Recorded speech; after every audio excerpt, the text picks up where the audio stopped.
So I'm in the midst of purchasing a Bugatti.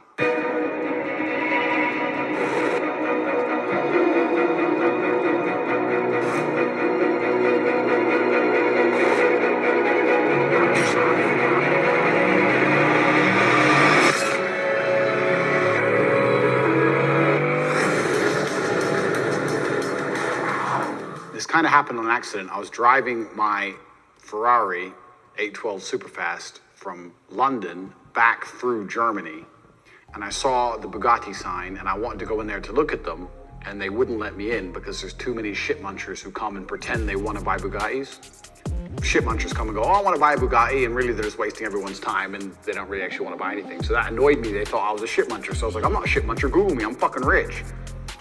I convinced them I was a G and all the cars I have, blah, blah, blah. And then they finally put me down with someone who's important, which was the head of regional sales for Bugatti in Europe. Blah, blah, blah. Accidentally ended up buying a Bugatti. So it's a process and you have to go through a bunch of crap to actually get the car. But one of those things is test driving today. You have to go and drive the cars. You have to prove you're competent. I'm sure you can get away with it if you're like an Arab sheikh or a billionaire oligarch. But people like me, if we want to order one, we have to prove we can drive a Shiro. So I went, and in between the driving test days, there's these dinners at night, and you're sitting around with all the other Bugatti owners. And I realized something which is really, really important, because people, I mean, I've been to a lot of high-level events, a lot of high-level dinners, sat with a lot of rich people, blah, blah, blah.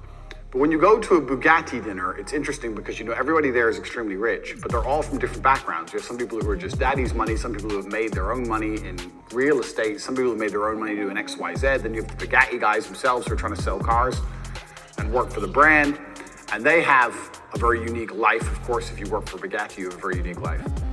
And I realized that 90% of the conversations that were taking place at this dinner were simply stories. So the guy who sold the Bugattis was telling stories of the time he was selling a Bugatti in Bahrain, and the sheikh thought it'd be funny to lock him in his tiger's cage, for example. The other guy who was buying a car along with me was an older guy, and he was telling the story of the time he went into East Germany during communism in the 70s. And it turns out that at the highest echelons of society, you will always be liked and you'll always be able to fit in if you have an interesting story and if you can tell it well. The thing is about most people is most people don't have interesting stories, and even if they do have a story which could be interesting, they can't tell it. They're not very good at storytelling in general. So they can't portray the emotions involved. They can't portray the fear or the humor or whatever else.